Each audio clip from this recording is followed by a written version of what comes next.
데이터가 예상보다 높게 나오면서 많은 손절매와 숏포지션이 나온 하루였습니다. 하지만 수요일에 S&P 500이 200일 이동평균선을 붕괴했고 어제는 우리가 좋아하는 많은 리더 주식들이 이미 50일 이동평균선을 붕괴한 상황이었기 때문에 경제지표와 더불어서 이미 불확실성한 시장에서 알고리즘 손절매도 많이 나온 상황입니다. 1% 정도 하락할 수도 있었지만 더 크게 밀린 이유는 바로 이런 맥락 때문입니다. 이렇게 불확실성이 큰 시장, 특히 2018년과 비슷한 흐름을 보이는 지금 상황에서 장기 투자자, 단기 트레이더, 추세 추종 트레이더 각각의 입장에서 어떻게 대응해야 할지 오늘도 함께 생각해 보도록 하겠습니다. 시장의 방향성과 그럼에도 오르고 있는 종목들 그리고 트레이딩 관점에서 어떤 전략이 좋은지 제 기준에서 공유드리도록 하겠습니다. 먼저 오늘은 장 시작부터 개파락이 나왔습니다. 그래서 저는 장이 시작되기 전 프리마켓에서 오르지 않았던 주식들 대부분에 미리 매도 주문을 걸어두었고 덕분에 장 시작과 동시에 대부분 매도가 이뤄졌는데 장막판에 보니 정말 무지막지하게 떨어지는 주식들이 많았던 것으로 보입니다. 장 초반부터 시장은 크게 빠졌고 나스닥은 마이너스 2.7% 하락으로 마감했습니다. S&P 500은 수요일에 이미 200일 이동평균선을 다시 붕괴하면서 매도세가 본격화되었고 어제는 방향성을 기다리던 트레이더들의 매도, 오늘은 기다리지 못한 알고리즘 트레이딩 매도까지 더해져 총 3단계의 매도 흐름이 나온 모습입니다. 정고점 대비 마이너스 9.13%로 본격적인 조정이 시작되기 직전 상태로 보입니다. 이런 상황에서 200일 이동평균선을 회복하기 전까지는 큰 비중으로 주식에 진입하긴 어렵다고 판단됩니다.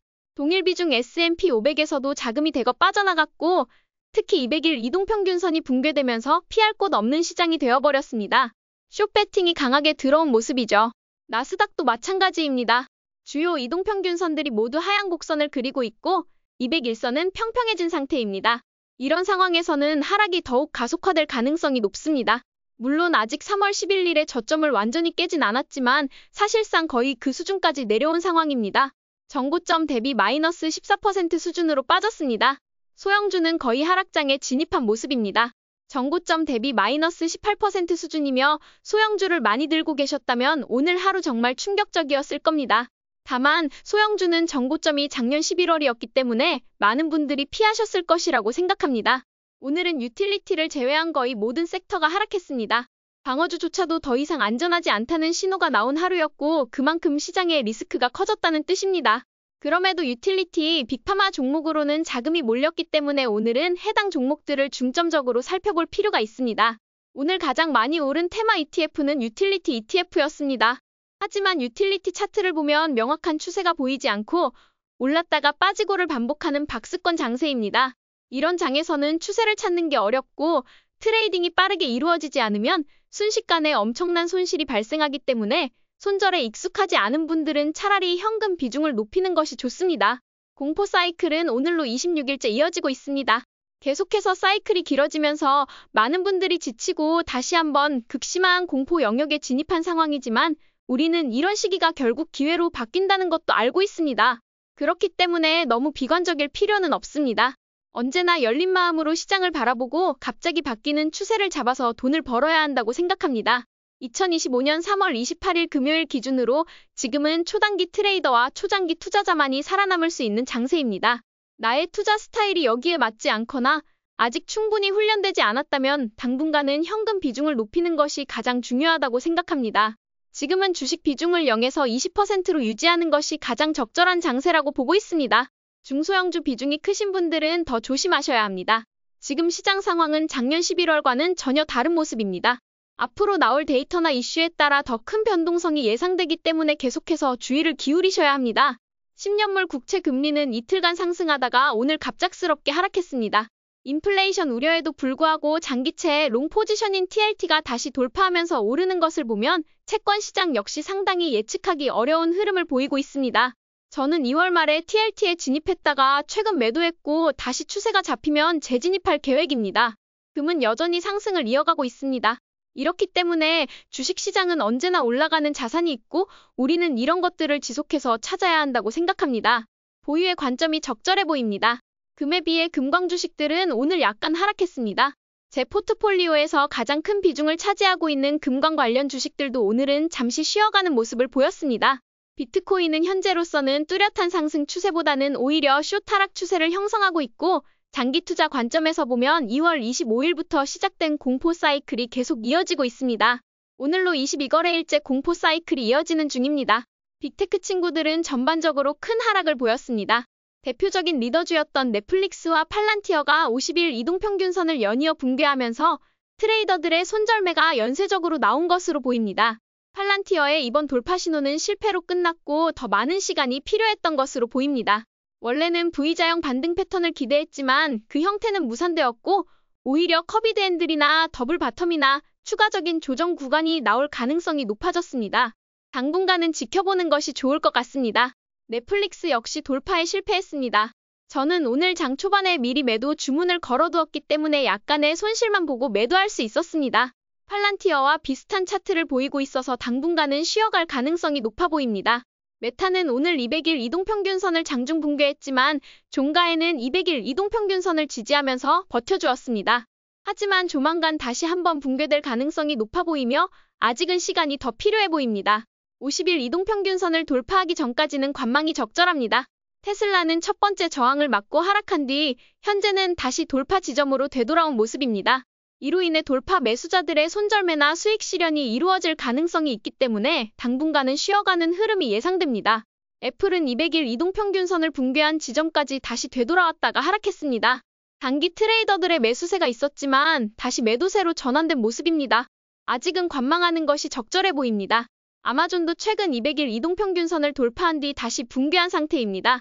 이제 모든 이동평균선이 하향 곡선을 그리고 있기 때문에 매수 시그널은 보이지 않고 있습니다. 당분간은 관망하는 게 좋아 보입니다. 브로드컴도 200일 이동평균선이 붕괴되자마자 매도세가 강하게 나왔습니다. 미국 시장에서는 이 선을 굉장히 중요하게 보기 때문에 이런 기술적 지표가 무너지면 매도세가 가속화되는 경향이 있습니다. 따라서 50일 이동평균선을 다시 돌파하기 전까지는 지켜보는 것이 좋겠습니다. 엔비디아는 오늘 크게 하락했으며 만약 3월 중순에 저점까지 붕괴된다면 본격적인 하락 추세가 확정될 수 있습니다. 이 경우 숏배팅이 더 강하게 나올 가능성이 있기 때문에 각별한 주의가 필요합니다. 구글은 200일 이동평균선이 붕괴된 뒤로 계속 매도세가 이어지고 있으며 오늘도 큰 하락을 보였습니다.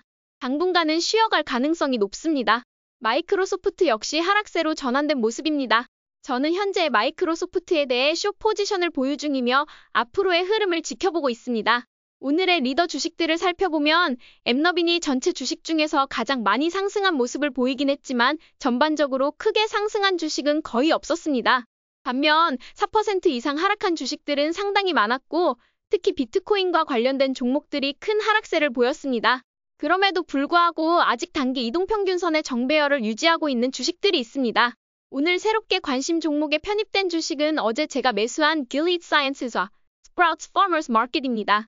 오늘 추세가 깨진 종목은 도어대시, 스포티파이, 악타, 루브릭입니다. 저희는 언제나 오르는 주식에 집중합니다. 사실 숏 포지션도 공유드리고 싶지만 숏은 잘못하면 리스크가 크기 때문에 웬만해서는 공유하지 않고 있습니다. 다만 주요 지수가 주요 이동평균선을 붕괴할 때 인버스 ETF 등으로 숏 포지션을 잡는다면 큰 수익이 날 수도 있다는 점은 기억해 두시면 좋겠습니다. 오늘 오른 주식 중 하나인 유틸리티 회사 서던컴퍼니는 어제 단기 추세를 형성했고 오늘도 상승을 이어가면서 헤지펀드들이 장이 안 좋을 때 도망가는 모습이 보입니다. 3월 초에 추세가 끝났다고 생각했지만 아직도 추세가 끝나지 않은 모습입니다. 두 번째는 American Water Works입니다. 이 물 공급 회사가 오를 거라고는 상상도 못했는데 올 초부터 상승 추세를 이어가다 3월 내내 잠시 쉬어간 뒤 다시 상승하는 모습입니다. 만약 다음 주에 변동성이 커지고 매도세가 더 커진다면 유틸리티 주식들이 다시 한번 추세를 형성할 가능성이 있습니다. 그리고 1월에 투자해서 큰 수익을 냈던 웰타워도 오늘 다시 상승했습니다. 시장이 어려울 때 자금이 몰리는 대표적인 종목 중 하나라고 할 수 있고 이전에 블로그를 통해 소개드린 바도 있습니다. 이런 주식들을 소개드리는 이유는 앞으로 하락장이 올 때 큰 도움이 되기 때문입니다. 혹시 오늘 놓치셨더라도 다음 하락장이 왔을 때 이런 패턴만 기억하시면 충분합니다. 저는 오늘 모든 추세 추종 포지션을 정리했습니다. 손절 라인을 굉장히 타이트하게 설정해 두었기 때문에 오늘 시가의 대부분 매도되었고 손실은 거의 없었습니다. 포지션 자체도 매우 작게 들어갔기 때문에 리스크를 최소화할 수 있었습니다. 여러분도 추세 추종을 하신다면 포지션을 작게 잡고 변동성이 큰 종목은 웬만하면 피하는 것이 좋습니다. 티모바일은 오늘 완전히 매도했습니다. 더 오를 가능성도 있지만 단기 트레이딩을 빠르게 가져가기 위해 매도 결정을 내렸습니다. 반면 길리어드 사이언스는 더 오를 여지가 있다고 생각되어 계속 보유 중입니다. 가든 헬스는 오늘 시가에 완전히 매도했습니다. 아주 소량이지만 수익을 챙겼고 만약 오늘 매도하지 않았더라면 마이너스 4.4%의 손실을 봤을 수도 있었겠죠.